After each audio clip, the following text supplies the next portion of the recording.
Hello दोस्तों, मेरा नाम है शिव वर्मा और आप देख रहे हैं मेरा चैनल बायो स्पेयर। तो आज हम बात करने वाले हैं क्लास 11 के चैप्टर 11 ट्रांसपोर्ट इन प्लांट्स में Uptake and transport of minerals and nutrition. कि कैसे प्लांट में अपटेक होता है एंड ट्रांसपोर्ट होता है मिनरल एंड न्यूट्रिशंस का। तो चलिए स्टार्ट करते हैं। देखिए, बेसिकली जो प्लांट होते हैं ये अपटेन करते हैं अपनी carbon and most of their oxygen, सब ऑक्सीजन डिमांड को एटमॉस्फेयर से। कि ज़्यादातर ये एटमॉस्फेयर से अपने कार्बन एंड ऑक्सीजन को लेंगे। ठीक है, और जो बची हुई रिमेनिंग न्यूट्रिशन रिक्वायरमेंट होती है ये ऑब्टेन करते हैं हमारे सॉइल से मिनरल्स लेंगे, वाटर लेंगे। ठीक है, वाटर से ले लेंगे क्योंकि ना हाइड्रोजन की जरूरत पड़ती है। ये कहाँ से लेंगे? सॉइल से। ये होता है हमारा जो प्लांट होता है अपनी रिक्वायरमेंट फुलफिल करते हैं फॉर कार्बन एंड ऑक्सीजन की, फॉर एटमॉस्फेयर एंड सॉइल से। तो चलिए स्टार्ट करते हैं अपटेक। देखिए, जितने भी मिनरल्स होते हैं ये पैसिवली ऑब्जर्व नहीं किए जा सकते वाटर बाय रूट्स। कि रूट उन्हें पैसिवली ऑब्जर्व नहीं कर पाती मिनरल्स को। तो इसलिए इसमें टू फैक्टर्स वर्क करते हैं। ठीक है, देखिए जो मिनरल्स प्रेजेंट होते हैं मतलब इनमें क्या टू फैक्टर्स होते हैं कि जो मिनरल्स होते हैं वो प्रेजेंट होते हैं हमारे सॉइल में। तो बेसिकली चार्ज की फॉर्म में होते हैं, चार्ज आयन की। ठीक है, इसलिए मूव नहीं कर पाते अक्रॉस द सेल मेम्ब्रेन। ठीक है, और दूसरा क्या होता है, जो कंसनट्रेशन होती है minerals in the soil is generally क्या होती है, लोअर होती है in the concentration of minerals in the roots.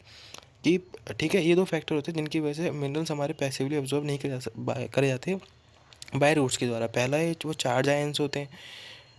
ठीक है, अब देखिए जितने भी मोस्ट मिनरल्स होते हैं ये एंटर करते हैं रूट बाय एक्टिव एब्जॉर्प्शन। की जनरली इनमें क्या होता है, एक्टिव एब्जॉर्प्शन होता है into the cytoplasm of the epidermal sales. अगर एक्टिव एब्जॉर्प्शन है, आपको नाम से पता लग गया, तो इसमें रिक्वायरमेंट होगी एनर्जी की इन दी फॉर्म ऑफ एटीपी। देखिए, जो एक्टिव अपटेक होता है आयंस का ये बेसिकली पार्शियली रिस्पॉन्सिबल होता है for water potential gradient in the roots. कि जितनी भी एक्टिव अपटेक होगा आयंस का ये रिस्पॉन्सिबल होता है हमारे water potential gradient in the roots. ठीक है, अब देखिए जो एक्टिव अपटेक ऑफ वाटर होता है by osmosis ions also move into the epidermal cells passively. कि जो ऑस्मोसिस के द्वारा अपटेक होता है वाटर का, इसमें क्या होता है, जो आयंस होते हैं ईजिली मूव ऑन कर जाते हैं एपिडर्मल सेल्स में बाय बाय पैसिवली। ठीक है, पैसिवली इनका होता है। देखिए, जो आयन बेसिकली क्या होता है, जो आयंस अब्जॉर्ब होते हैं from the soil by by active and passive transport. ठीक है, मतलब ज़्यादातर क्या होते हैं, एक्टिव एंड पैसिव दोनों के कॉम्बिनेशन से होते हैं। तो बेसिकली क्या होते हैं, स्पेसिफिक प्रोटीन्स होते हैं हमारे membranes of the roots hair cells, जो बेसिकली क्या करते हैं, एक्टिवली पंप करते हैं आयंस को from the soil into the cytoplasm of the epidermal cells. देखिए, जो रूट एपिडर्मिस होती है because of the layer of the submarine, की वहाँ पे एक लेयर होती है सबमरीन की। ठीक है, इसी वजह से इसी में क्या होता है कि ये क्रॉस नहीं कर पाते, इसलिए एक्टिव ट्रांसपोर्ट की ज़रूरत होती है। ताकि इसमें और इसमें होता है हमारा वन डायरेक्शन में होता है ट्रांसपोर्ट। इसके बाद अब आते हैं ट्रांसलोकेशन। ट्रांसलोकेशन का मतलब क्या होता है कि एक जगह से दूसरी जगह पहुँचाना।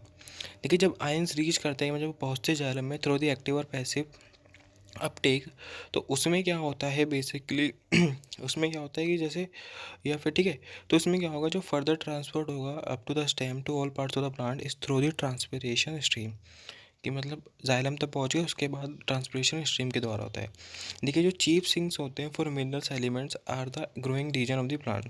सिंक क्या होते हैं, जहाँ पे हमारा सिंथेसिस होता है हमारा ग्लूकोज। ठीक है, देखिए जैसे such as apical and lateral meristem, young leaves, developing buds and seeds and the storage organs. देखिए, अब क्या होता है जितना, ठीक है, अब देखिए जितनी भी अनलोडिंग होती है, मतलब जो आयंस आ गए उनकी अनलोडिंग होगी occur at the 5 vein endings through diffusion and the active uptake by this cell. कि जितनी भी अनलोडिंग होगी मिनरल्स की वो 5 वेन एंडिंग्स के थ्रू होगी। ठीक है, थ्रू होगी through the diffusion and active uptake by these cells. ठीक है, और सिंक्स क्या होते हैं, जहाँ पे हमारा सिंथेसिस होता है शुगर। ठीक है, अब और जैसे such as apical and lateral meristem, young leaves, developing birds.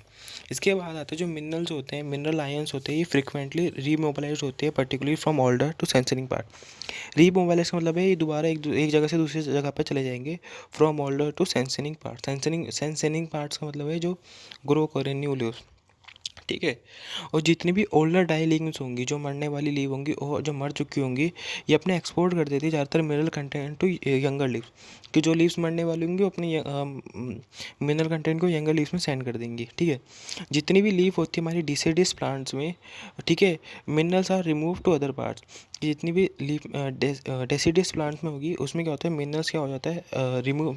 ठीक है, वो दूसरे पार्ट्स में पहुँचा दिया जाता है। ठीक है, बेसिकली ये होता है। अब हम बात करते हैं जो एलिमेंट्स मोस्ट रिएडली मोबिलाइज्ड आर, कि जो बहुत ही ज़्यादा मोबिलाइज होते हैं उसमें पहला है फॉस्फोरस, सेकंड है सल्फर, थर्ड है नाइट्रोजन, डी है पोटेशियम। ठीक है।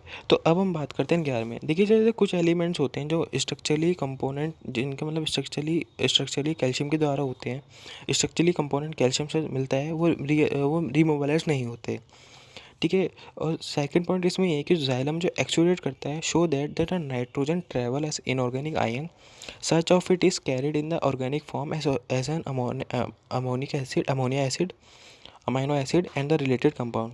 ठीक है, जो नाइट्रोजन ट्रैवल करता है ऐसा इनऑर्गेनिक आयंस करता है, और ये कैरिड होता है हमारे ऑर्गेनिक फॉर्म में सच एज अमाइनो एसिड। देखिए जो स्मॉल अमाउंट ऑफ एक्सचेंज होता है मटेरियल का, इट टेक्स प्लेस होता है between the xylem and phloem. Xylem क्या है, ये ट्रांसपोर्ट करता है ओनली इनऑर्गेनिक न्यूट्रिशंस को, और फ्लोएम क्या करता है, हमारे ट्रांसपोर्ट करता है ओनली ऑर्गेनिक मटेरियल्स को। ठीक है, जाइलम करेगा इनऑर्गेनिक को, फ्लोएम करेगा हमारे ओनली ऑर्गेनिक मटेरियल्स को। तो ये रहे इनके डायग्राम, आप देख सकते हैं। ठीक है, और नाइट्रोजन एज अ ट्रैवल करते हैं हमारे इनऑर्गेनिक आयंस को, बट ये कैरिड होते हैं ऐसे organic form such as amino.